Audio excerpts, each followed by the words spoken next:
Business can be a lonely game, but it doesn't have to be.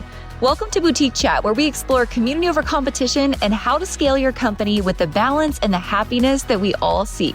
We'll hear from product-based businesses of all types, retailers, e-commerce and wholesale brands, along with industry experts shaping the future of our industry.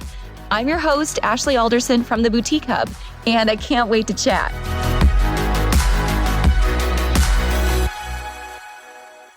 Hey guys, welcome back to the podcast this week. I am so excited to be joined by a dear friend of mine, and I would consider you a mentor of mine as well, Cindy. Thanks for being on the podcast today.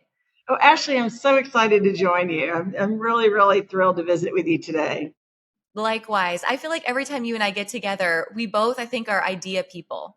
And so we're always just, squirreling on what's happening in the industry. What do you think? Where do you think we're going next? And so I think to bring this conversation to our community is going to be really exciting, whether, those who are listening are a wholesale brand, manufacturer, if they're a retailer, whether they've been to market or not. I think there's just a lot of value that you're going to be able to share with us. So let's dig into it. Let's start here. For those who don't know the history of Dallas Market Center, take me back to how the Market Center got started and just kind of its growth over the years. Well, actually, the first building at DMC was built in 1957, and it was built by our founder, Trammell Crow, and he subsequently built additional buildings here. We are a total of 5.5 million square feet. Wow. And so, and it's spread amongst a campus, and we serve lots and lots of different industries here. And so if you look at it, we kind of break our business down by hard goods and soft goods. And within the hard goods side of the business, we have gift, we have home, we have lighting, we have floral and holiday, we have housewares and gourmet product. And then within the soft goods side of the business, we have men's, women's, and children's apparel, and we have fashion accessories, and then we have Western, and we also have equestrian. And so those are all the different industries, and then we host markets for all those industries throughout the year. So on the apparel side, we host our 5 women's and children's markets. We host 2 men's markets, 2 English markets, and 2 Western markets. And then on the gift and home side, we host 4 gift and home shows a year, and then we host 2 lightivation shows a year. But then in addition to that, we are really also the only design center in America that's in a wholesale market center. So on a daily basis, we have interior designers who are bringing their clients in, and they are shopping every day. So we have a significant amount of daily traffic here. And then we also, in between markets, we host a lot of major store buys. And so those major store buyers come in, they shop the existing showrooms we have, and then there's also vendors that come in to service those showrooms. But really what it all boils down to is that our goal and our mission is to bring buyer and seller together. So we are in the one thing about our business, and I think this is the same, and you've seen it everywhere, the only real constant in our business is change. And so we're always looking. We're looking for, what is that new product? What's that new industry? What's that trend? What's going on at retail? How can we help our buyers and our exhibitors? And we're really kind of unique in that we have 2 customer sets. We have our buyers and we have our exhibitors. And so we're constantly looking to say, how do we best serve those 2 constituents that we serve? Man, you just hearing all of those markets and just the opportunity. I think there's a lot of retailers and wholesalers who are listening who didn't realize there was so much crossover between all of those opportunities and so many different shows and so many different people in the building. When you think about like hard goods, soft goods, and all the crossover between, what do you think are maybe like misconceptions or opportunities that a lot of retailers and wholesalers who are listening could take advantage of by dabbling in a few of those different industries and shows? It's really interesting because I totally agree. There are so many opportunities, and the retailers that take the time that come and they walk every aisle of the show. I mean, one, they always find new product, but to me, the biggest opportunity is that lifestyle market that we are in, that crossover buying. And that's really how you differentiate yourselves. And so, when I'm talking to an apparel store and they'll say, well, give me some ideas, I say, come to a gift market because that's where you're going to find products that your competitors don't have. And so that's where I think the biggest opportunity is. And it even goes into other industries like lighting retailers, lighting retail showrooms. You would walk in and you would see a sea of light, ceiling lights. Well, then they started adding, home product, occasional furniture. What can they put below those lights to sell and generate more revenue? And so it's really in every single industry we serve. Luxury home stores are adding luxury gift product, home fragrance to their stores. And one of the big ones is just the jewelry and fashion accessories. I mean, when women shop, they love to go and pick out something for themselves while they're there. And so Yeah. there are so many opportunities to explore. And it's really unique for us because our March market is the one time a year where we hold gift and apparel together, and you Mhm. can do everything at one time. And I think we're really the only market center that does a combined market like that. But that gives you the opportunity at one time. But beyond that, explore a different show, because I promise you, you're going to find product and that's going to set you apart from your competitor. I totally agree with that. And I wonder, I don't know if there's a timeline that you see this happening, but I really think since COVID specifically, when all retailers were really kind of forced to shake up how they do business, is when I saw the most crossover begin between apparel and home and gift and like you said, luxury stores now getting into some other products, like all of this like mix up of products and how they traditionally brought products in. Is that kind of what you saw too? Like the industry really started to shift and more of that crossover started to happen during that period of time? Absolutely. Now, we saw some prior, but I think COVID really, really Mhm. accelerated it. And what's one of the I guess projects that I've done that has been probably one of the most gratifying is visiting stores. And Yeah. so, when I go on the road and I see stores, I went in this one store and it was like this really mini, mini, mini department store. And it was women's apparel and it was shoes, it was home decor, it was gourmet food and housewares. And the owner, she said, I know what my customer wants to wear. I know what she wants to put in her home. I know what she wants to cook at night. I mean, and so Yeah. she knew her customer to that detail. And that to me was like the true lifestyle store where you Yeah. can go in and it's one stop shopping. And so many retailers saw that opportunity and it really, really accelerated during COVID. And Yeah. then I think also in visiting those stores, I mean, they would say to me, you've been in other stores. Tell me, what should I add? What can I do? And one thing that was super interesting that always stuck with me, and it was kind of common sense. And I thought, why didn't I even think of that? But one of the retailers said, one of my hot areas are baby gifts. And I Mhm. always want personalized baby gifts because if they're personalized, they're non-returnable.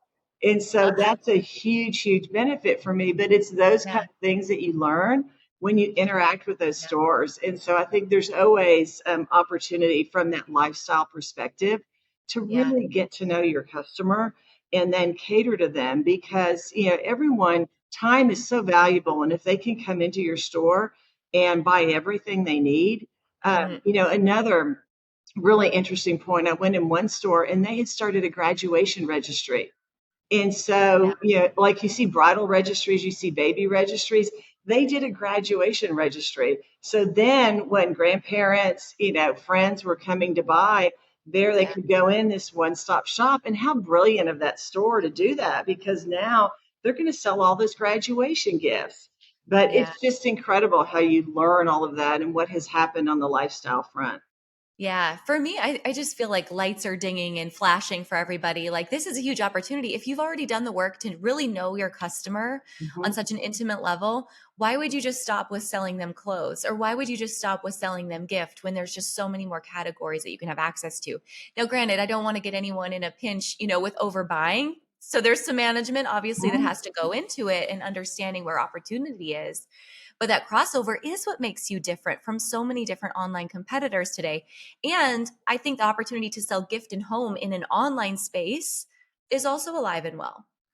It doesn't just have to be a brick and mortar anymore. No, you're absolutely right. There's a huge opportunity there Mhm. for gift and home online, and also then when you get into the home side, there's also the design piece of it, the design Yeah. studio component and how you can help, people design for their homes, and then that adds a whole nother layer to what you can do. And the interesting thing about the gift market is it's a very, very different business from apparel, because for the most part, Mhm. minimums are lower there, and so it's easier for stores to enter. One, you're not buying the size range of product. And so you can go in and you can really find great product lines. And again, when you talk open to buy, the Yeah. minimums aren't as high, so you can enter into that business much more cost effectively.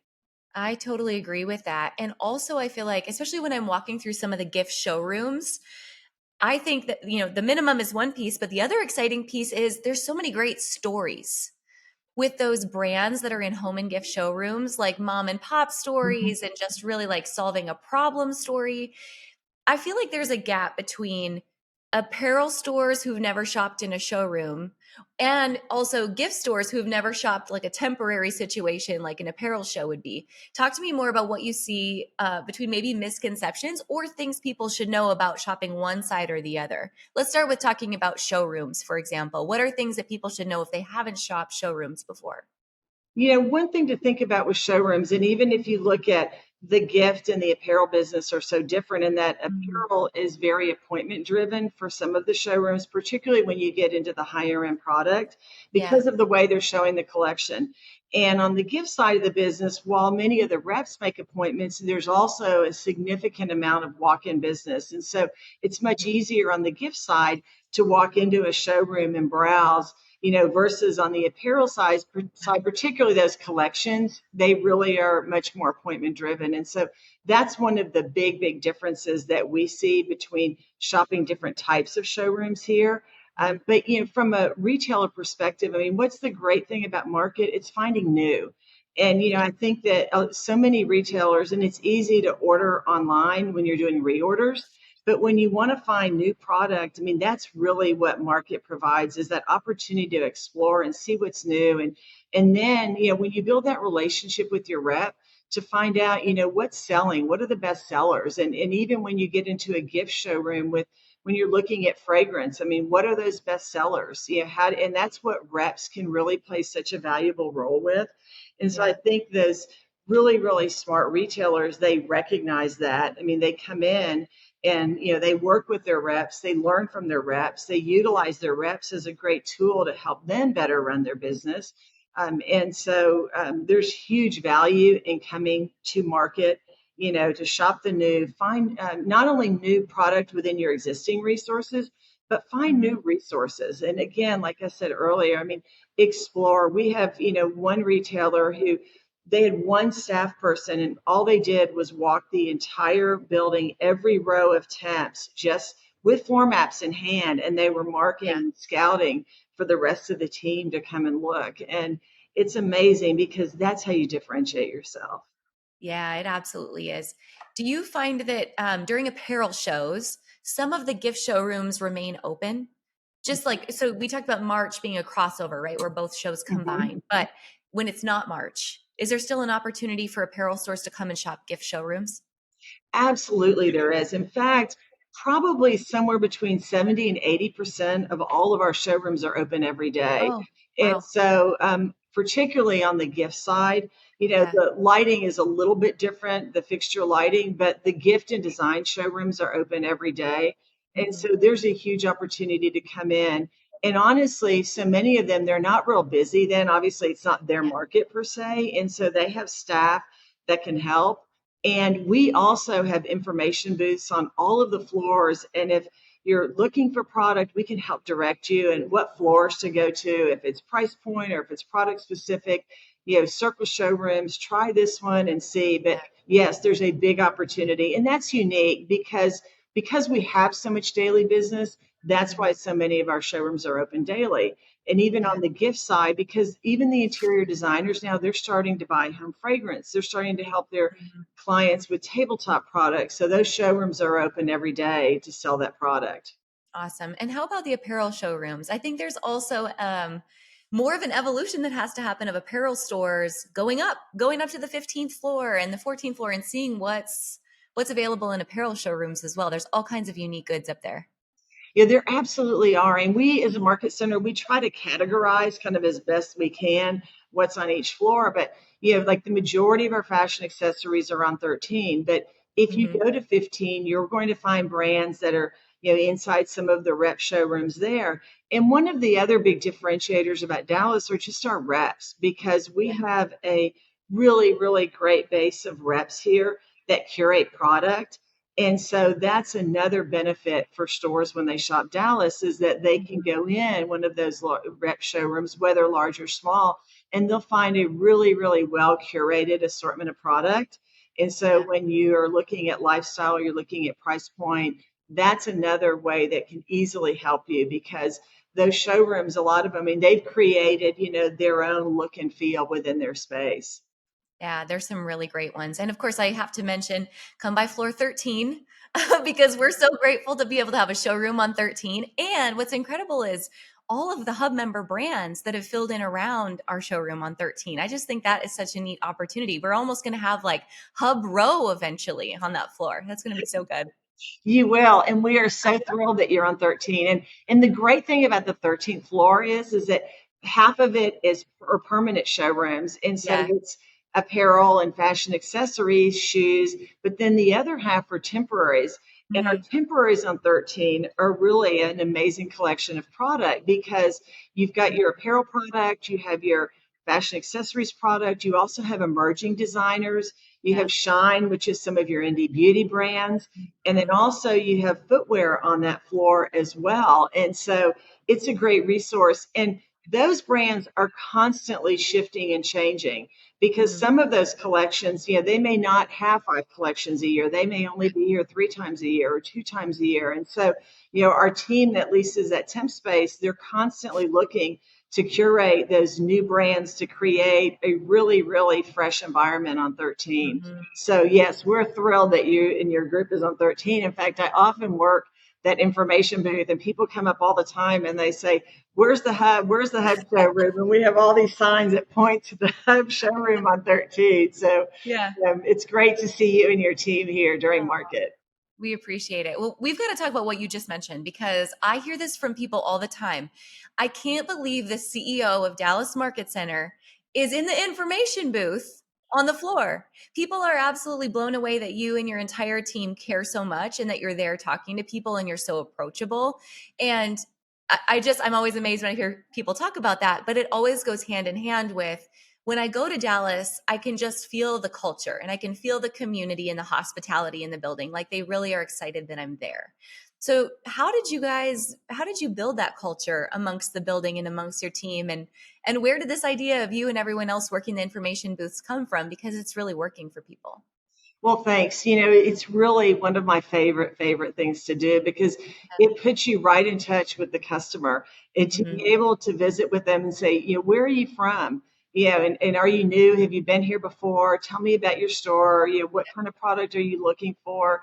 It's really, really invigorating to be able to have that opportunity to do that with the customers. But when you look at the culture of DMC, I mean, it really goes back to our founder, Trammell Crow, because we're a family-owned business, and Trammell's son, Harlan, is now runs Crow Holdings. But when you're a family-owned business, you're like a lot of our customers are family-owned businesses, and you really value the relationship side of the business. And so it's, Mhm. the relationships are critical that you build. And with us having such a strength of Dallas-based reps here, their Yeah. business is driven by the business in Dallas. And so they're constantly looking at, how do we improve? I mean, hospitality is critical. And, Yeah. within our company, I mean, we look at our company as a family. I mean, you think about it, you spend almost more time at work than you do at home with your family. Yeah. And so you have to be able to create that type of an environment. And from our culture, we've added some programs like in July, which is really one of our slower months. We do half day Fridays in July. So that way people can, plan for it. They can plan a long weekend. They can spend time with Yeah. their family. And so we've also instituted some things here, like, you get your birthday off, from Mm. work. You get a day a year to go work for your favorite charity. And so I think it's really important to talk to the employees. And I'll share an experience years ago. I did a luncheon with some employees, and they were some new people and some people that had been here longer. And at that time, the workplace was a little more formal than it is today. And we were talking about, what can we do? And they said, implement more casual attire. I mean, we know when to dress up, help us save money on dry cleaning. I mean, Mm. it's those kind of things that you learn over the years from just engaging with people. Yeah. about what's important to them, what's going to make a difference in their life. And so it's really critical to us. And it really goes back to our founder, Trammell Crow, and just, being part Mhm. of a family owned business. It's very, very special. Have you decided to attend the Boutique Summit yet? You guys, this is our industry's biggest business conference and in person gathering for you to learn from all of the top industry experts, top retailers in home and gift, top retailers in e commerce stores in apparel, and all kinds of industry experts. I hope you join us June 9th and 10th in Dallas, Texas for the Boutique Summit. Plus, you guys, John Acuff, he is our keynote speaker this year, and he's one of my all time favorite authors. And he's going to be doing deep dives on leadership just for you. You guys, I want to get you something special. So here is a $50 off per ticket at checkout coupon that you can use just for listening to the podcast. Use SummitCast at checkout when you're purchasing a ticket to the Boutique Summit and get $50 off per ticket. I've got those links linked up to you in the show notes, so let me know if you've got any questions, but I can't wait to see you at this year's Boutique Summit, June 9th and 10th in Dallas, Texas. Yeah. You know what's ironic about that? I was just reading this book last night. I just picked it up, and it's called The Founder's Mentality. And it's talking about the difference in companies, that have a strong growth period and then fall off versus those who have a strong growth period, like sustained over 10 years or more. And in the study in this book, it was talking about that the companies that are successful have this thing in common, which is the founder's mentality. And that is an obsession with the front line. And so to hear you say, I'm obsessed with, being at that information booth, hearing where people are from, knowing what drives their business, them being a family owned business, like we're a family owned business. That's the thing that, really shines for Dallas Market Center. And I think for so many businesses listening, again, that obsession with the front line and that customer experience right off the bat. So neat to see that, living proof right out of the book, right? Yes, absolutely. Yes. All right. Well, I want to ask you a couple personal questions because, like I said earlier, I look at you as a mentor in this industry. Someone who I'm assuming when you first grew into leadership at Dallas Market Center, there probably weren't a lot of women in the space of leadership. And so tell me about just your career's evolution and what it meant for you to rise up and become CEO, and maybe advice you have for other women that are growing their career and growing their businesses in terms of leadership. It's really interesting. I've been here at DMC celebrating 35 years next month. Wow. And so, I started here actually in the advertising department in an account executive role, and then moved up to a VP of marketing, and then to an EVP of marketing, and then to chief operating officer, and then took over my current role in 2015. And, from an advice perspective, I mean, there's a couple of things that I've learned along the way. When I moved into the role, my predecessor we had worked together for 23 years. And the one Yeah. thing that he said to me is, he said, from day one, he said, you were honest with me. You never told me what I wanted to hear. And Mm, so I knew that, you would talk to me about, what you really thought needed to be done. And it's really, mm, I think that's so critical. I mean, never be afraid yeah. to share ideas or talk about, your thoughts, because you're on the ground. I mean, you're in the trenches and you know what's happening and what's going on.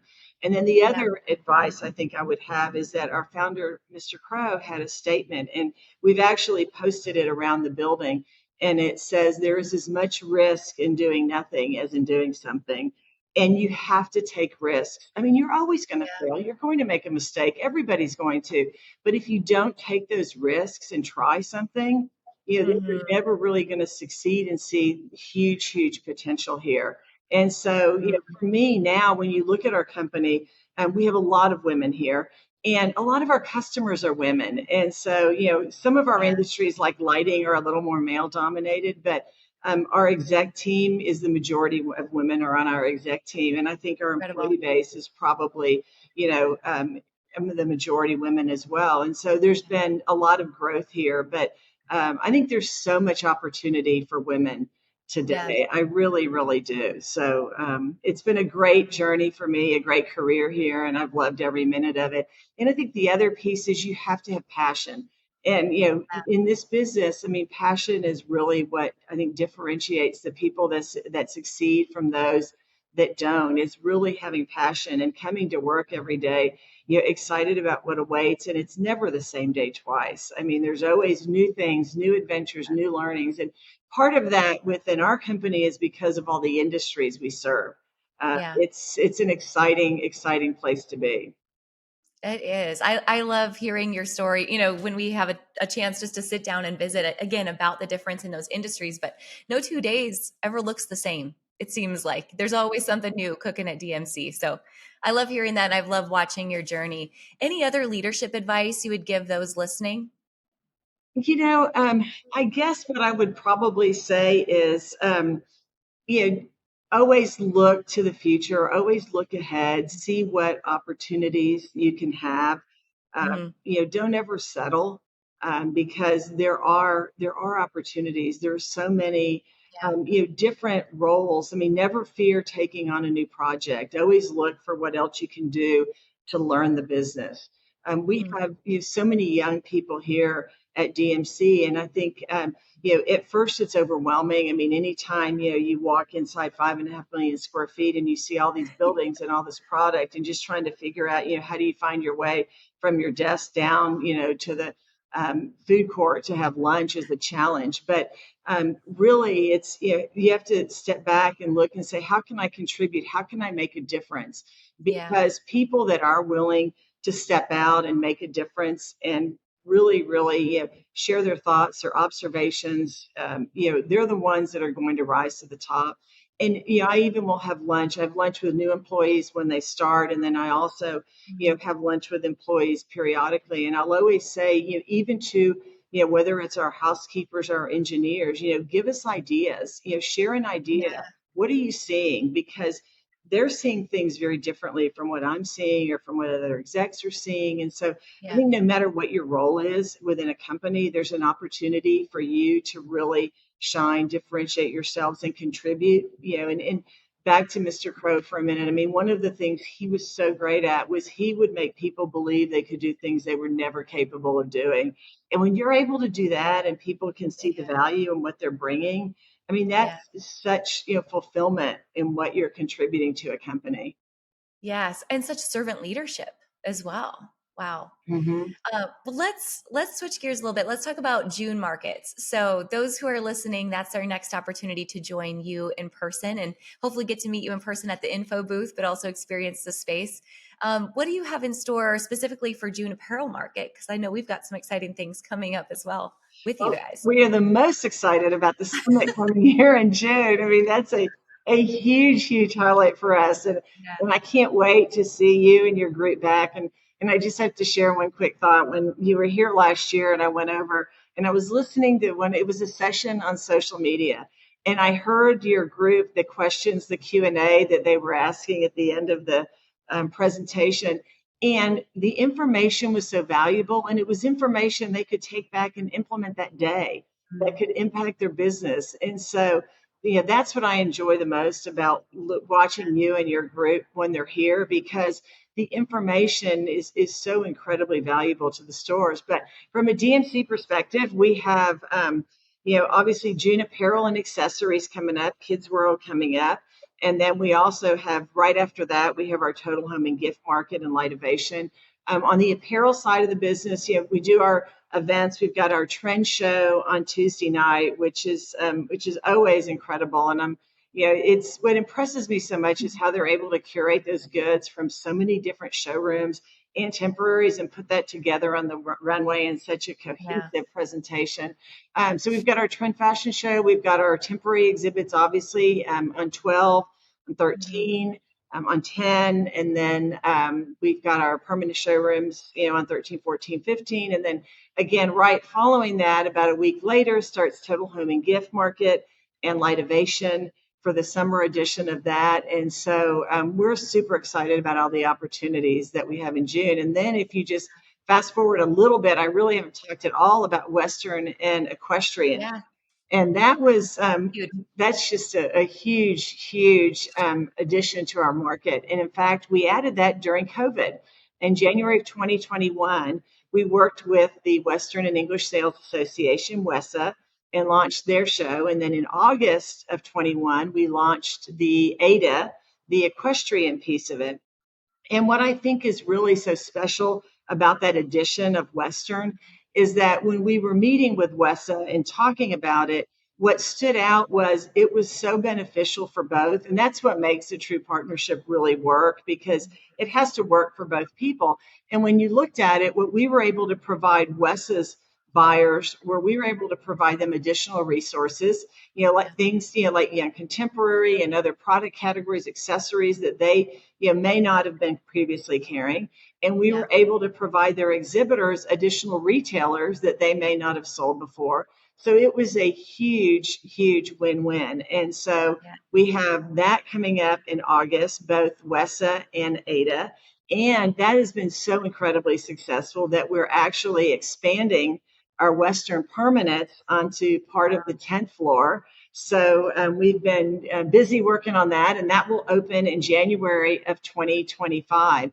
But yeah. in Western is so of the moment right now. I mean, it's the Oh, hottest trend there yes. is. And so whether you're an apparel store, I mean, still, I mean, go, look at a boot line, look at a hat line. I mean, there's, hats have become such a huge trend as well. Yeah. But again, it just, talks the strength of Dallas, all those categories, all those products you can buy to differentiate your stores. And Western is certainly another one. And there's not a better place in the world to buy Western product than Dallas Market Center.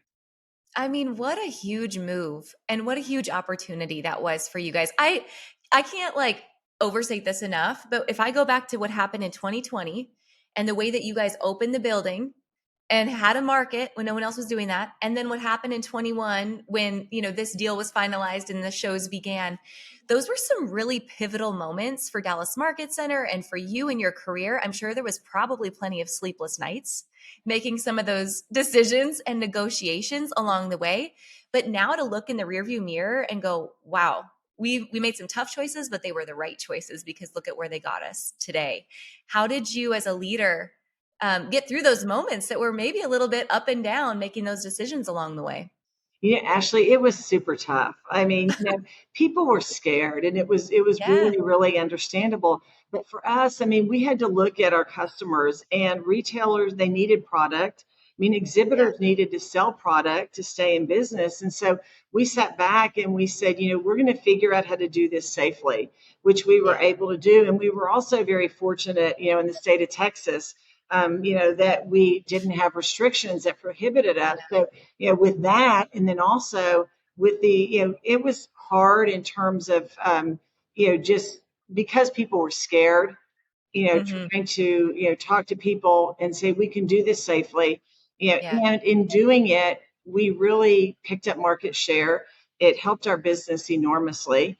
And yeah, so, you can always look back and at this point, it's a memory and you forget the tough parts of it and you look at all the great things that came from it, because I mean, that's the way that you have to do that when you're leading a business. You have to look at it and say, what's the next new thing? What can we do to change and evolve? And actually, we're also adding a textile show here yeah. in March and October. Starting this October going forward as well. So, when I said, the one constant is change, it's so true. It really is. You have to look and evolve, and how do you continue to keep your marketplace exciting for your retailers, because it's our job to help them be successful and our exhibitors. And so Hmm. as long as we're doing that, and I think we did Yeah. that during COVID, then we're always going to win. Yeah, so true. And really, it kind of complements our relationship and our journey along the way, too, everything that you're saying, because when we were looking to take a risk and create an in-person event, you guys said yes. You took a risk on this group that you had no idea who we were, what we were about. And I said, I think I can bring 300 people. And you guys were like, well, okay, let's make it happen. So, I mean, to your point, again, you always have to be taking risk. You took a risk on us, and that's why us hosting this summit there is so special, and we appreciate that relationship so much. It's so nice to bring people to Dallas for that awesome experience. So again, June 9th and 10th, for those of you who are listening, we'll be back. I'll link up tickets in the show notes so you can still have an opportunity to grab one. And we'll make it super easy for everyone to stay and attend market during June as well after the summit. Correct, Cindy? Absolutely. We are so excited to see you and your group here in June. Yes. All right. One fun fact before we wrap up. So when we're in Market Hall, I don't think everyone knows the historic piece of Market Hall as it relates to President Kennedy and what happened in Dallas. Can you share a little bit of that story for those who don't know? Yes, I sure can. So, President Kennedy was actually heading to Dallas Market Center for a luncheon, on the fateful day. And Mm, he was on his way here, and what they ended up doing was they went straight up Simmons Freeway over to Parkland Hospital, and Mr. Crow was here at Dallas Market Center, and he was actually having to address the crowd that was there and tell them what had happened, which was so tragic. And mm, in front of our trademark building, there is an eagle sculpture that the citizens of Dallas donated and put there in honor of President Kennedy that day that he was headed mm. here to our campus. That's incredible. It's such a piece of history that many of us are walking in and out of every day and during market, and we don't even know, the significance. So thanks for sharing that. Well, and the other interesting thing about Market Hall specifically is that it was the first column-free exhibition center built in America. And so when you go into Main Hall, Really? there are no columns, and there's also natural light, which is very, Mm, very unique for any type of a convention facility. But that's another fun fact. And, also, our atrium buildings here are, mm, firsts as well. So there's really a lot of firsts that we have here and we cherish with our history. And so it's there's and plus the other thing we appreciate here, and I think your buyers have probably seen it, is just all the art mm, here at Dallas Market Center. mhm. I mean, the Crow family has done an amazing job of curating art over the years, and it's special to be able to add that component just for people to enjoy when they visit Dallas Market Center. Absolutely. Well, Cindy, again, thank you so much for your time today. I have just one final question. And this is my favorite question to ask because I think that you and I both agree that life and business is about far more than just selling things, right? It's about more than the dollars that we're turning, and the things we're doing on a daily basis. It's much bigger than that. So I know you're a mom. And you've got some wonderful sons. And I want you to think just forward. I'm going to say, 15 years. And you're sitting there on the front porch with your family, your husband, your sons, and you're talking about this life that you've lived, the career that you had, the people you've met along the way. I'm curious, what's the thing that you want them to remember most about you, who you are as a person, and this journey that you've been on over the years? Oh my gosh, let me think. It's been such an incredible journey, and I think that the one thing that my family has probably enjoyed from this journey, and I'm just going to step back for a minute, is that I have done some international consulting and consulted for 8 years, on a project in China in the early 2000s, and because I did that, I obviously along the way earned a lot of air miles, and I was able to take my husband and my children to places that they probably may not have never seen, or certainly by their ages now. But I think that the one thing when I look back on it is that just the fact that when I look at what I've accomplished, one as a woman within this business, I think that I want them to see that the sky's the limit. I mean, there's so much that you can do and that you can contribute to the world today. And so that's probably what I want them to think about and remember, and the exposure that they've had and they've been able to see just in different parts of the world and different cultures. And, you Yeah, just learn so much from other people in that journey along the way. absolutely. Well, Cindy, thanks for sharing your time with us today. We look forward to seeing you again at market soon. But this has been incredible. Again, thanks so much for your partnership and all that you do for our industry. Thank you, Ashley. And thanks to all your members for shopping Dallas. We appreciate it. Thanks for listening, guys. I hope you took away all kinds of nuggets and new ideas from this week's episode. Don't forget to subscribe and leave a rating and review. We love to hear your feedback and give you a chance to be featured on the show each and every week. For more information on our spirit of community over competition and to access guest downloads and bonuses and all the resources we talked about on the show, head on over to theboutiquehub.com and join the community. We'll see you next week.